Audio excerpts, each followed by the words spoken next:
Extraocular. Extraocular is the nothing personal word of the day. The extraocular muscles. Do you know what those are? Those are the muscles used by your kids when they roll their eyes at you. It's the extraocular muscles. Why is that the word of the day, and why am I rolling my eyes? Well, my extraocular muscles are extremely tired right now. And they're tired because I've been rolling my eyes in such a significant way, reading all about Dak Prescott and his famous dinner party that happened just about a week ago. Why am I bringing this up? 6 days later, why is it still causing my extraocular muscles to get overworked as opposed to every other muscle in my body that is completely atrophied? Those muscles are doing great. The backstory of that is Dak Prescott is that quarterback for the Dallas Cowboys who's in line for a huge contract. He was franchise tagged by the Cowboys, never came to agreement with Jerry Jones. Who knows whether or not long-term money is still going to be available by Jerry Jones to Dak Prescott. He's sort of a franchise quarterback. I think they've won 4 Super Bowls with Dak Prescott. I think that's how many he's won, maybe 5. No, maybe he's tied with Tom Brady for 6 Super Bowls. I think that's right. But in any case, he basically held a dinner party. And here's where it got interesting. They posted it. And I've told you about this on Nothing Personal. We've talked about it. We've seen pictures of actually Dak Prescott himself working out and then arm in arm with fellow athletes as they did their workouts. And the problem is that we're supposed to be social distancing. We're trying to get past this problem, this pandemic. We're trying to flatten the curve. We're trying to figure out a way forward. And the best way forward is actual cooperation. But that's not why my extraocular muscles were absolutely working overtime. I got a quote for you. It's really good. Here is Dak Prescott's quote regarding the dinner party that he had Friday night. This was days later, as there was a wave of negative publicity and PR about what he had done. When the Dallas Cowboys had called him up purportedly and said, "Hey, Dak, it's enough already. Gnug." That call was an easy one. That doesn't come from Jerry Jones. It doesn't come from his son, the president. It doesn't come from anybody. It comes from the head coach, maybe even an assistant coach, maybe the assistant GM. I don't even think Jerry Jones, the GM, makes the call. It's just, Dak, you got to stop. You got to think. You got to use your head. Stop doing this. You're putting yourself and others in danger. Please.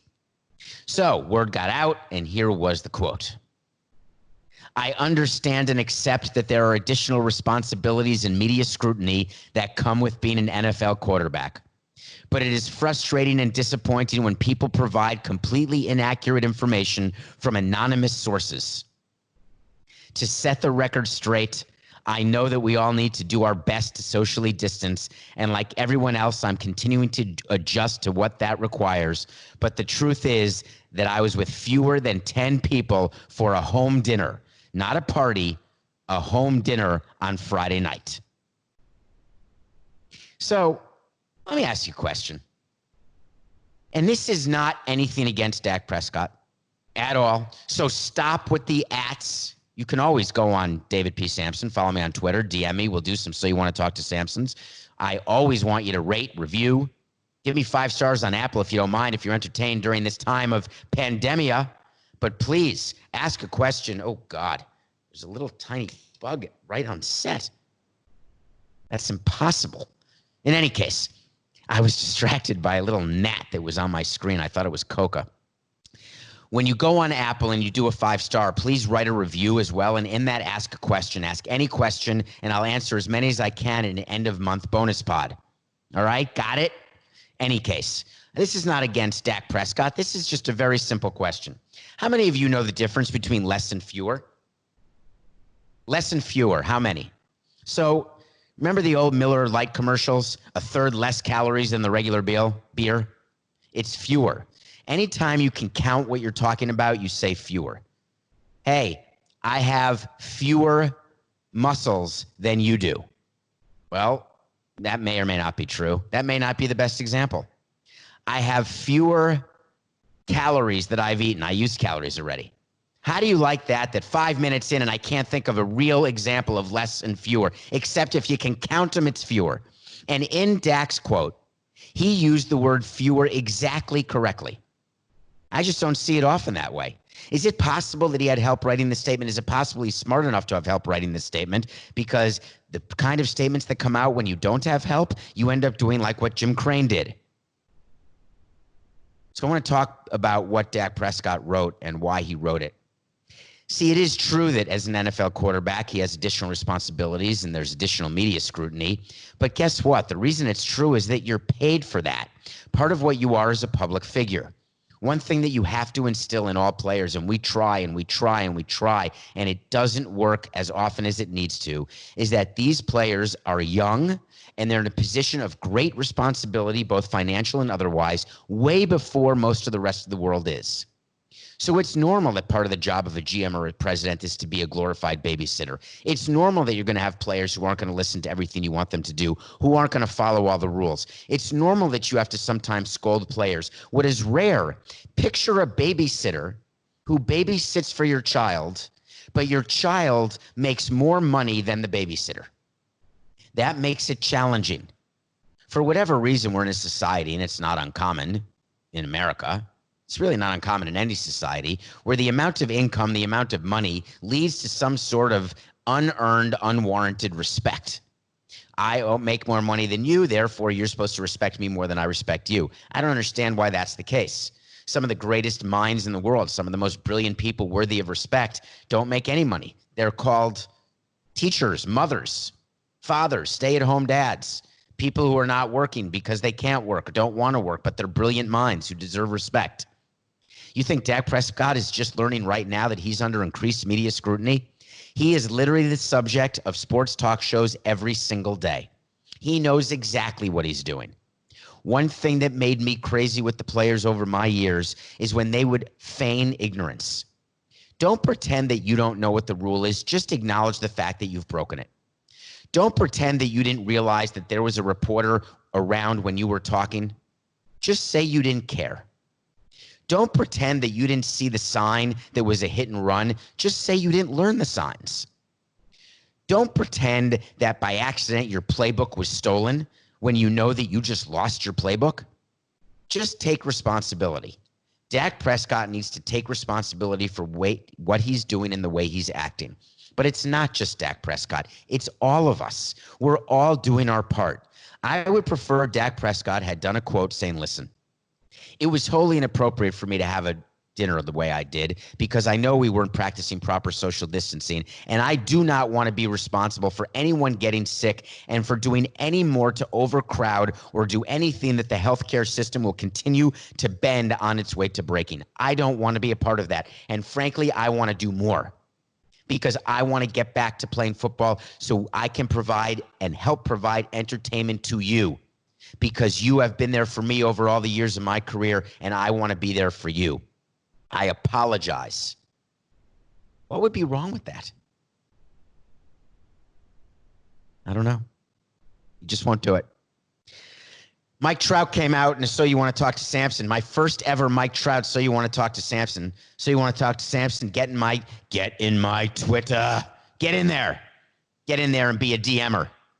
It's a good question. Mike Trout went public. When he goes public talking, people listen. Let me give you the background of Mike Trout. Best player in baseball right now on a team that can't win. Never won a playoff game, never won a playoff series, has no playoff rings, has nothing. He's been surrounded by talent, sort of talent, very overpaid talent, by an owner who's tried and tried and tried to build around him to no avail. The Los Angeles Angels of Anaheim have really no prospects of winning in the future, but they did sign Anthony Rendon, tried to get Garrett Cole to pitch for them, but instead signed Anthony Rendon, yet another position player, to go with Mike Trout and, of course, the last few years of Albert Pujols. But Mike Trout is the face of baseball. No, he's not. Christian Yelich is. No, he's not. Yeah, I think he actually is closer to the face of baseball. Is Aaron Judge? I don't know. Which baseball players have you seen out and about doing stuff? And I don't mean out and about in a lack of social distancing manner. I mean out and about and taking a leadership role. Who's out there saying, I am going to do more than my part? And listen, there are players who are donating money. They're donating time. They're donating meals. They're delivering meals. They are doing tremendously good things. Who's going to be the face? Rob Manfred, the commissioner, wanted Mike Trout to be the face, and Mike Trout said, I am who I am, said Dr. Seuss. I will not eat green eggs and ham. I will not eat them, Sam, I am. So Mike Trout, when he talks, we're still listening because members of the media, we need someone with that level of gravitas, that level of ability. It's like in your clubhouse. You can't have a leader of your team be the bench player. The bench players are critical, but the leader of your team has to be the best player on your team. So Mike Trout came out and said, hey, he was doing an interview and said, I don't really like the Arizona plan, and here's why. And he talked about the fact that his wife is pregnant and expecting a baby in August. And he said, I don't like the idea of being quarantined in a hotel. What am I going to do, sit in a hotel? So you want to talk to Samson. Mike Trout said he doesn't like the Arizona plan. Does that mean it won't happen? I'm going to answer that and then go back to the Arizona plan and Mike Trout. Mike Trout not liking the Arizona plan has about as much weight as me not liking the Arizona plan. It doesn't matter. If the Arizona plan is found to be correct and possible, meaning all 30 teams go to Arizona and they play a regular season in spring training facilities and Chase Field where the Diamondbacks play their major league games, there will be enough votes by the Players Association because they want to get paid. So Mike Trout individually, think back to the NFL collective bargaining agreement when big stars like Aaron Rodgers came out against the agreement. Did that have any weight in the final vote? No, not at all. The final vote passed. Now, it didn't pass by a lot, but it passed. Mike Trout coming out and saying, I don't want to sit in a hotel. I don't blame him. Do you know in baseball, what you do is when you're on the road, you do check into a hotel. It's not very difficult. You get off a chartered plane, you get into a bus, you go right from the plane to the bus, which is on the runway. You walk down the stairs into the bus. The bus takes you to the hotel. You walk in the door of the hotel. There's a table. On the table is your name with a key.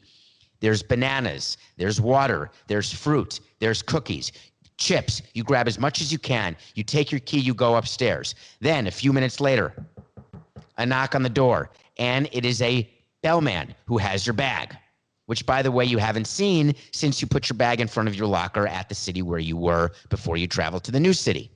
You get in the hotel, go to bed, wake up, go with your buddies, have breakfast, maybe room service, but most likely you're going out to a restaurant. Then you get to the ballpark by taxi or by a private driver, or sometimes you wait for the team bus. Generally, the team bus only has the starting pitcher on it and members of the media and broadcasting team. So the team bus goes, the players go, you go play a game, come back to your hotel, go out to dinner late at night, maybe you order room service, wake up, do it again, and then again. And then you go to the next city. Checkout actually has to happen by the players themselves. They go downstairs. They have to check out. They have to pay their incidentals. Their incidentals are room service, any sort of movies, anything else they would have done in the room that would be charged to the room, spa appointments, etc. They pay with a credit card, their own credit card, or they pay with cash because all players get meal money but end up eating a lot of their meals in the clubhouse and then tip clubbies with checks. The point is, it's not entirely uncommon for people like Mike Trout or other players to spend enormous amount of time in a hotel. The difference is they can always leave. In a quarantine situation, in a bubble situation, on the private island of the Bellagio Fountains Dana White UFC situation, you're in your hotel or you're in the ballpark. That's it. Do we really actually think that players will agree to that? That they'll be unable, like prisoners, the way that's like a quarantine? Except right now, players are in their homes, and even minimum players, meaning young players, the odds are they're in apartments much bigger than what even a hotel suite would be, but all baseball players only get a regular room. The more wealthy players, more experienced players can upgrade to a suite, but they have to pay the difference. Or they can put it in their contract that they get a suite on the road. We did that. We'd allow a suite on the road for certain players, but we'd make them pay the difference because there's a room rate and a suite rate whenever you have a contract with a hotel. All teams have contracts with hotels. So Mike Trout not liking the Arizona plan makes perfect sense to me because you've already heard from Zach Wheeler. You've heard from a bunch of players that the plan as it is right now is a tough one because they'd be sequestered away from their families. Wait, it could be different. Maybe they'll allow families in the quarantine and increase the number of tests and increase the number of people in the bubble. Now let me picture a major league player with his wife and 3 children in a hotel suite. NGTH. Not going to happen. Thank you. So you want to talk to Samson? Doesn't matter. He doesn't like the plan. What matters is the plan has a lot of work to do. One of the downsides of when a player dies tragically is that there's going to be an investigation, and then there's going to be the results of that investigation. And yesterday we had that in Major League Baseball, and it brought up a lot of memories, and it brought up a lot of bad issues that I need to discuss. This is nothing personal. It's business, and this is business. It's also sort of personal. Coco, I'm going to talk a little personally here, just a little. Roy Halladay died in a plane crash. I don't know if you remember. It was a couple years ago. He was then elected into the Hall of Fame posthumously. It was actually a fantastic induction ceremony with his wife, his children. Great pitcher, pitched a perfect game against the no-hitter Marlins. Really, with the Blue Jays, with the Phillies, just a phenomenal pitcher. Phenomenal. Well, when there's a plane crash, he was flying in a plane that really is the type of plane that you see in a James Bond movie where the wings actually fold up and you can put it on the back of your car and drive it to a place and then start flying. A true John Denver special. We had seen witness reports of the day he was flying, that he was flying super low to the ground in great speed, doing maneuvers. And then he was doing these stunt maneuvers, and then the plane plunged nose down into the water. The autopsy revealed that he actually died of blunt trauma and drowning. As you know, you can only drown if you're alive upon impact. The problem is that the NTSB and the autopsy results also came out, and it was reported that in Roy Halladay's system were an unusually large amount of amphetamines and other types of drugs, including anxiety drugs, drugs for depression, Ambien, and the combination of things make people question whether or not he should have been flying or operating any sort of machinery. As you know, when you take Ambien, you shouldn't do anything, or else you're Roseanne Barr or Tiger Woods. As you know, if you're taking any pain medication, and we know that Roy Halladay had major pain issues, he had major back problems. We also found out that he was in some sort of rehab for some sort of abuse of some sort of pain medication or other such drugs. I'm not sullying the history or reputation or the legacy of Roy Halladay. The purpose of this segment is to explain that what happened to Roy Halladay made me think about something. I internalized it, and I want to talk to you about it because I always appreciate you listening, and I appreciate going on the Nothing Personal journey with me. And it made me think about retired players and what they go through. Roy Halladay, from the outside, had it all. Had a family, had a Hall of Fame career. What had money, had hobbies. What could have gone wrong? What would cause a level of depression? What would cause anxiety? What would cause a desire to have so many drugs in the system and then do maneuvers in a plane where you don't have enough experience? Is it ego? Is it the feeling of invincibility? And then I got to thinking that he wasn't an active player when he passed away. He was retired. And what I thought about was the fact that I never paid any attention to most of the players who retired after I had them with the Marlins or the Expos. I never followed up with them. I never stayed in touch. Rare occasion with players who I had a specific relationship with. But these are guys in their 30s, sometimes in their 20s, very rarely in their 40s. Young people. Yes, they've got plenty of money. But all of a sudden they find themselves in the real world where they're not being coddled to, where they're not being taken care of, and they have to fend for themselves. And the reason that I didn't stay in touch with them is I always pretended I was too busy.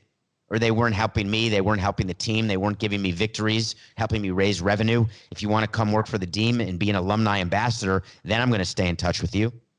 But if you don't have anything to do with the team, I'm not staying in touch. Why? What's the responsibility of team presidents or CEOs of companies? What's the responsibility to take care of players or employees once they are no longer in your employ? Why is it that I could feel that I didn't do enough, that I don't do enough for players when they're not in my life? But isn't it true that people come in and out of your life all the time? Are you in touch with all of your friends from high school or college or from the last job that you had? Do you stay in touch with people who were such an important part of your life for a very intense period of time? Relationships, they slip away.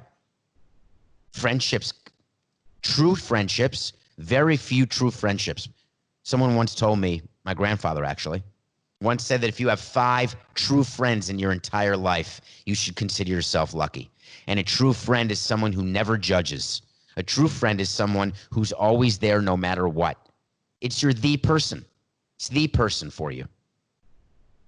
Not everyone can be the person. Plenty of people pretend to be the people. I pretended to be the person with players, saying, come to me, I'm there. And what's interesting is that GMs do it, fellow teammates do it, players do it, owners do it, everybody does it. And I got to thinking when I read about Roy Halladay, it's not just in baseball, it's everywhere. And I'm not sure that I have that responsibility, but it doesn't mean I don't have the guilt. It doesn't mean that when something happens, a former pitcher of ours, you may know him in New York, his nickname by George Steinbrenner, who, rest in peace, his son Hank passed away a couple days ago, said he was called the Fat Toad. Hideki Irabu was a pitcher who I was part of a trade for my first year in baseball. Traded a lot of people to the Yankees to get him, and including Ted Lilly.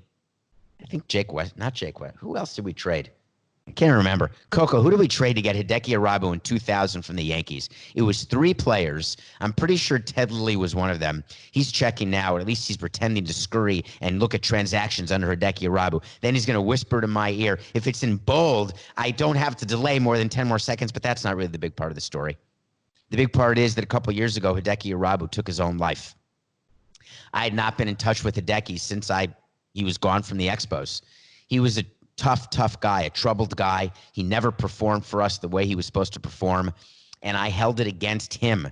I actually held it against Hideki Irabu that his lack of performance was not because we evaluated him wrong. It was because he was a better pitcher who just couldn't pitch well for us. And what's interesting, thank you, it was Jake Westbrook and Ted Lilly. I forgot about Christian Parker. So it was Ted Lilly, Christian Parker, and Jake Westbrook.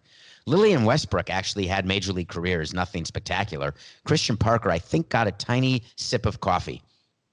But Irabu pitched for us in 2000. I think he may have come back in 2001 as well. But the reality is that I never followed up with him, never paid attention to him. And then you read what happened. So Coke has given me a quote that I want to read to you, and it just came out, and it was his wife, Brandy Halladay, said yesterday's NTSB report on Roy's accident was painful for our family, as it has caused us to relive the worst day of our lives. It's reinforced what I previously stated, that no one's perfect.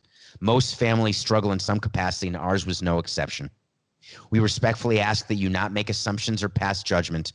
Rather, we encourage you to hug your loved ones and appreciate having them in your lives. As a family, we ask that you allow Roy to rest in peace. That's the second time this week that's happened, Coco, where we've had a topic, we've talked about it, and all of a sudden someone releases or has a quote about exactly what we were talking about, and the quote was exactly what I was saying. No one knows. We all think that everyone has the most glorious life. Everyone thinks all movie stars and athletes, whether it's Hideki Irabu or Roy Halladay or anybody, your favorite player. Mike Trout, you think he has the perfect life? You think he doesn't fight with his wife? You think he doesn't get frustrated, lonely in quarantine? You think he doesn't get selfish sometimes or selfless other times? Brandy Halladay's statement's right. It shouldn't change what we think. We should respect their privacy. But the fact of the matter remains that drug problems around Major League Baseball are real. The death of Tyler Skaggs proves that last season, a player who overdosed. We've got to do better. I should have done better. I could have done better. We will do better. Rest in peace, Roy. So I've been reviewing movies. Yeah, every day. I love movies. The quarantine has been really good for my binging. That's for sure. Although I can't say that I wasn't binging before the quarantine, but now I'm binging more with slightly less guilt about the binging. Have you noticed that your level of guilt about binging is only lessened by reading people's tweets or posts about all the exercising they're doing and how they're taking advantage of this opportunity to clean their closet or give stuff away or do things that they never had a chance to do? Yeah, I'm binging. Proud of it. We started, you're doing it. I hope you're doing it. Are you doing the quarantine lifetime best picture challenge, watching every best picture since you were born? Well, I watched Rain Man yesterday. 2008 best picture. Coca, check that. Why is 2008 in my mind? I could be wrong, but I think I'm not. I think it was 1988 is what I meant. Rain Man is 1988, not 2008. Why 1988? Because Tom Cruise was 26 years old when he was in Rain Man. 26. Acting opposite Dustin Hoffman. 26, the same age that Orson Welles was in Citizen Kane. Tom Cruise showed that he can act. Remember when he was taking roles like Born on the 4th of July? I talked about that on a show I did earlier. And he's just a great actor. But Rain Man, directed by Barry Levinson, I get it. It's old. It's 32 years old. It's aged perfectly. Directed by Barry Levinson, starring Dustin Hoffman as an autistic man and his brother. And the thing is that it's a movie about family. It's a movie about love. It's a movie about greed. It's a movie about ego. And at the end, it ends up being a movie about love.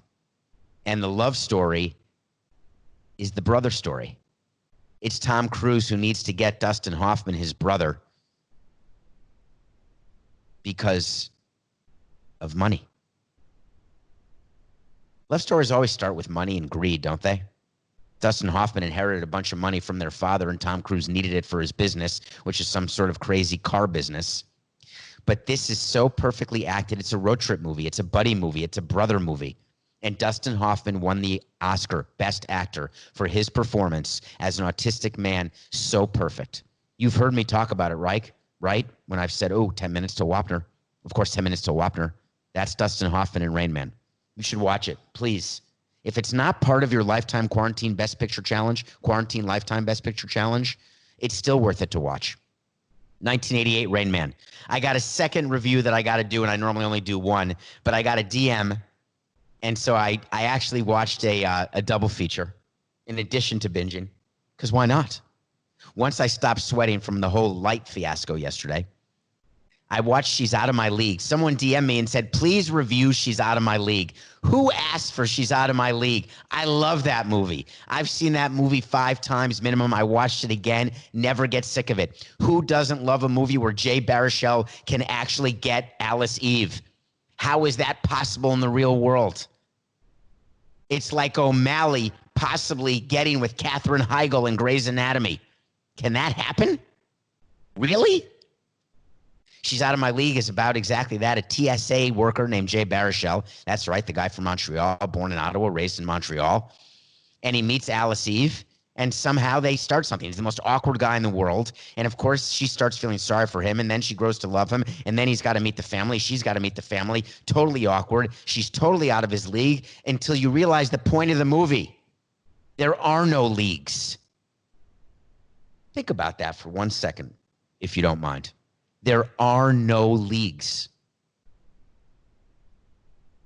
She's Out of My League. Thank you for that. Thanks for the DM. People are sending me a lot of good movies. I keep a list on my phone of all of the movies that are suggested that I watch.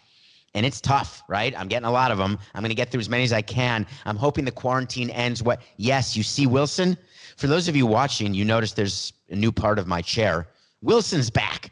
If you're just listening, then you know. Well, if you've never seen the set at CBS Sports HQ, I've got Wilson on set. But I haven't been able to go back into CBS HQ, so I had to get another Wilson. So this is Wilson 2. Wilson 1 is at the set. I'm with Wilson 2. Wilson 2 and I had a very good conversation this morning. He was concerned about his placement on the set, so I've perched him up perfectly on the chair where I'm sitting, on a baseball glove chair. He's in the thumb. He wanted to be in the forefinger over my right shoulder, but I explained to him that he wouldn't be able to properly be seen on camera, so he's satisfied with being on the thumb, but he's concerned about the amount of gesticulating that I do during the course of a show, which I do. I'm a gesticulator. I talk with my hands, and he said, please keep your left elbow down. If not, he's going to roll away, and I'm going to have to cry. Wilson, never again.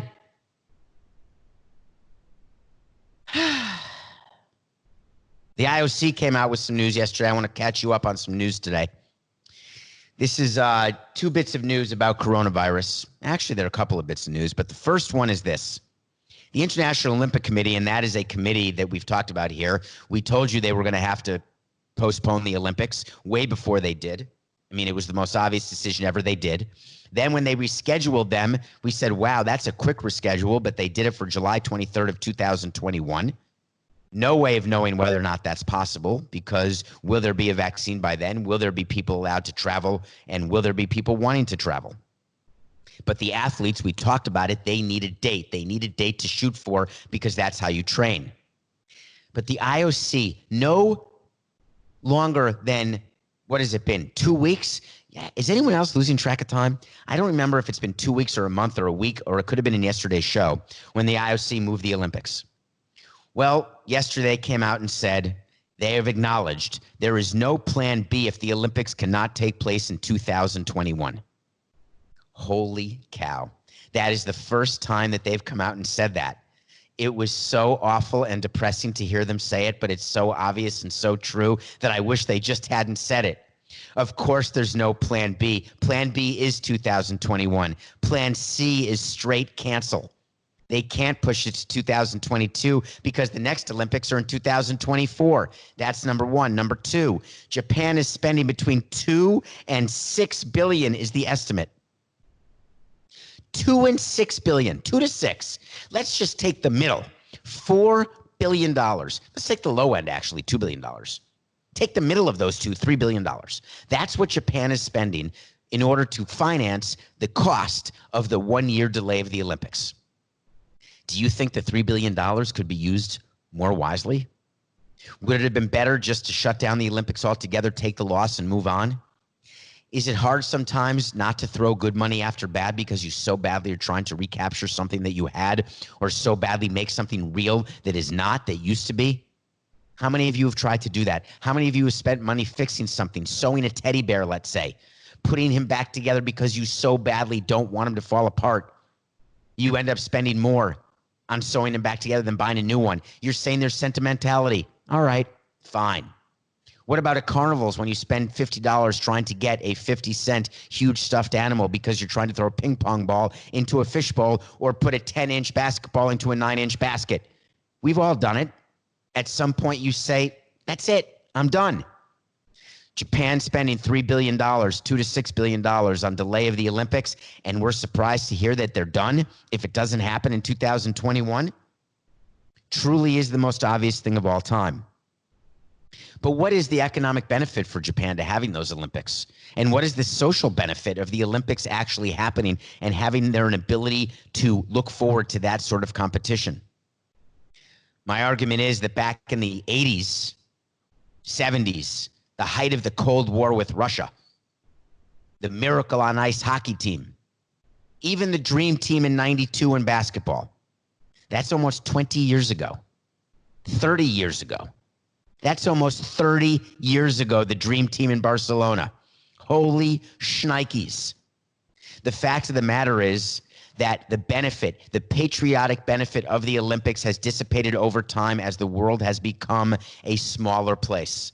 Smaller because of communication, smaller because of social media. It used to be that if you didn't know the medal count, you were the anomaly.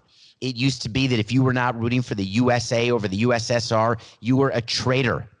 We all knew about the East German judges in figure skating, how they would never give good scores to the U.S. figure skaters. We knew that the USSR athletes were doping and we hated them for it. We just hated everything about every other country, and we were patriotic. And when you hear the national anthem, when you are standing on the, Coco, what's the word where you stand on the podium, either gold, silver, or bronze medalist, it was major. Now, the Olympics are still amazing. I love watching amateurs compete, amateurs in quotes, obviously. I love watching all of it. On the other hand, when you're talking about the social benefit of the Olympics, it's not there anymore. We have so much we need to do in order to get this world back to a new social norm that the Olympics, to me, are not going to play the big role that people think they're going to play. As a matter of fact, I'm not convinced sports is going to play that role. The role that sports needs to play, the distraction, the entertainment. But in terms of people understanding how they feel comfortable, how they're going to act in the new normal, that won't come from sports. That's going to come from all of us individually. When are we comfortable going back to a restaurant? When are we comfortable getting our phone scanned and going into a venue? When are we comfortable getting on a plane again, or a train, or a bus? When are we comfortable being around people in a bar atmosphere, as an example? Those are all things that are going to come, and they're going to come at different pace for everybody. It doesn't matter that the PGA Championship just announced the PGA Tour announced all their dates, and all of a sudden that's going to make all of us feel better. No, it's going to be great to watch golf if, in fact, it can happen in June, which they've announced. It'd be great to watch the Olympics in 2021. It'd be great to watch the NBA in 2020. It'd be great for baseball season to open because my face itches. But what's more important is how we individually will react, how we will walk outside and react to the new normal. What a nightmare for my Knicks. I've told you before that the Knicks are my favorite team of all time. The Knicks before the Marlins, before the Expos, because I was a fan then. And not the current Knicks, because unfortunately my fandom has disappeared and I'm 2.5 years out of baseball and I still have not had my fandom come back. Maybe it's because I'm now doing this and it's business for me and I'm not letting anything be personal. But I'll tell you, back in the day, I would watch every Knick game. I was lucky enough to go to so many Knick games, travel, everything. And you know that Patrick Ewing was my favorite player of all time to this day. You know that when the Knicks won Game 7 against the Indiana Pacers in 1994 to finally go to the finals for the first time since 1973 was the greatest sporting event I'd ever been to. To this day, including I've been in a World Series winning clubhouse. I've crossed the finish line at an Ironman in Hawaii. I've done some cool stuff. But being a fan, being a part of the crowd when the Knicks won Game 7 with Patrick Ewing, 94-90, in June of 1994 was the pinnacle, the number one. It never got better. It never got better. It never will. It is so sad for me, some of the infighting that I'm learning about, because now when I read it, I know all about it. And I say to myself, my God, I knew it. I knew it. As I got into sports and as I ran a team for those 18 years, I knew what went on in a clubhouse. I knew the dynamics of a locker room. I knew that players did not get along. I knew that what fans want to believe is true is not true at all. My job as a team president was to keep the fantasy alive, keep all the negativity inside the clubhouse. Do not let anything escape to the fans. We owe it to them. We owe it to the fans to put on a facade of perfection. We don't want fights in the clubhouse. We don't want people airing dirty laundry in media or on social media, giving interviews. We don't want any of that. Why? Because deep down in a place that fans don't ever want to go to and visit, they don't want to acknowledge, they know very well the unlikelihood that clubhouses and teams, when you're spending that kind of time together, when you're like a family, they know very well that they don't get along perfectly. But until we actually say the words or they see video proof or hear audio proof, they don't want to believe it. And it's still happening to me. I am a veteran industry executive. I'm old, and I didn't want to believe it. And I knew it. Charles Oakley called out Patrick Ewing on a radio show, said that Patrick was not a leader, said that Patrick was all about Patrick. Derek Harper then did a follow-up and said Patrick takes care of Patrick. Derek Harper said Charles Oakley was the heart and soul of the team. It bothered me so much to hear Oak saying those things and Derek saying those things, because I don't want anyone to impugn the leadership of Patrick Ewing, even though I know that it was lacking. I don't want anyone to impugn the personality of Patrick, even though in my own experience I knew that he was selfish and angry and bitter and about him. But I didn't want to believe it. What do you do? What do you do when you're running a team and you know that your superstar is not the leader of your team? What did Pat Riley do in 94 when he knew that it was Oakley and Mason who were the heart and soul of his team? You cross your fingers and hope to God that you can win anyway. Because the fact of the matter is, more often than not, the best player on the team is really not the leader. The best player on our championship team was Pudge Rodriguez in 2003. He wasn't the leader. Not at all. And the problem is, when your best player is not your leader, it takes a whole lot of luck and good fortune to win a ring. And the Knicks could never go over the hump. Was it a Jordan hump? Yeah. Was it an Olajuwon hump? Yeah. But when you're looking to Patrick Ewing and he as your best player, as the one who you want to give the ball to, and in basketball, it's so much more important. And we're about to watch a documentary coming up starting Sunday called The Last Dance. It's a 10-part documentary on Jordan's Bulls. You know very well the stories of Jordan and the fights and the problems. You know Jordan's come out and said, by the way, I'm not going to look good in this documentary. Well, no, you're not going to look good because you were not very well liked. Now, you were respected as the best player in the game by far, a way better player than Patrick Ewing was, not even a question. You're the greatest basketball player in the history of the NBA. When you're that good, you actually get a pass from time to time if you're not going to be liked.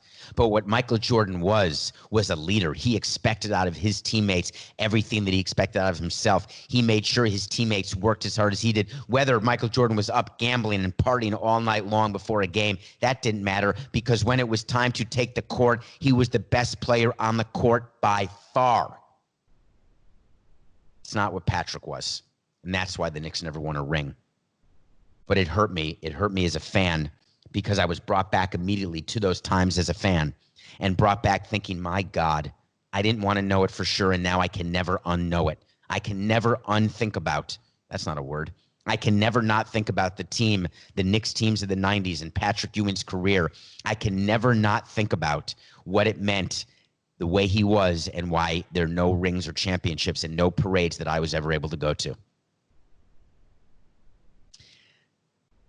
Day 32 of the ML Beer Challenge, still going.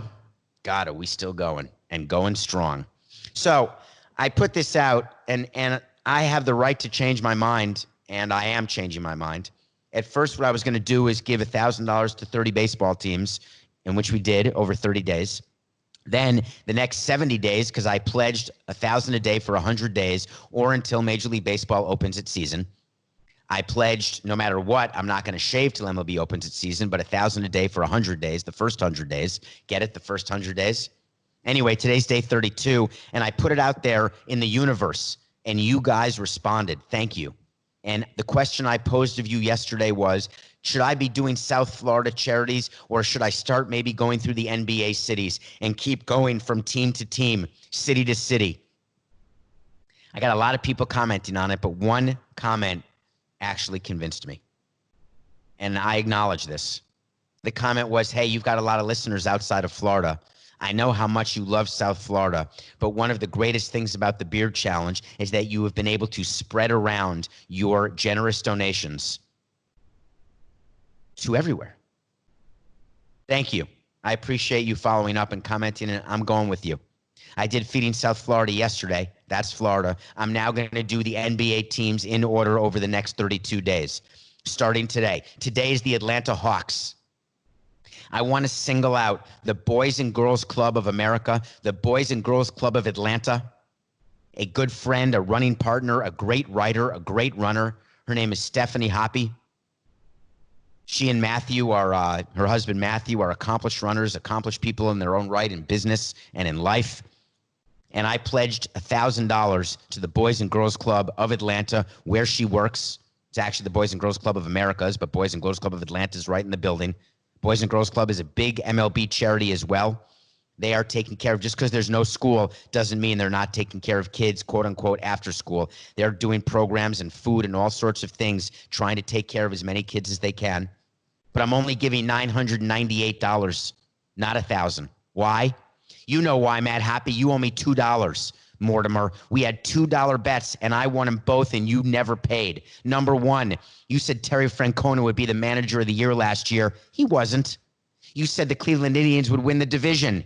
They didn't. You owe me $2. Take that $2, donate it to the place where your wife works, the Boys and Girls Club of America, the Boys and Girls Club of Atlanta. I'm sending $998. You send $2. Then it's $1,000. Thanks, Hoppy family. Wait to see. I read something so awesome yesterday, and it's going to be happening whenever there's a 2020 season. It's all about the Buccaneers and the Patriots. It's all about Brady and Belichick. Everyone is going crazy. Who's better? Who's worse? Did the coach make the player? Did the player make the coach? You and I talked about this. We've talked about it on several of the shows. Well, the over-unders finally came out. Guess what?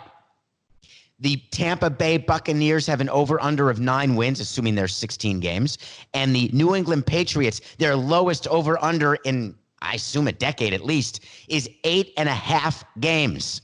That means the Buccaneers are favored to win more games than the New England Patriots. Well, I've got a special wait to see for you. I'm going coach. The Patriots will have a better record than the Bucs. And I guarantee you that Bill Belichick, who's celebrating his 68th birthday today, happy birthday, GOAT coach. You're going to call the GOAT player when the season's done. You're going to show the record. You're going to congratulate me on the wait to see victory. And you're going to say, hey, Tommy, boy, it's just business. It was nothing personal.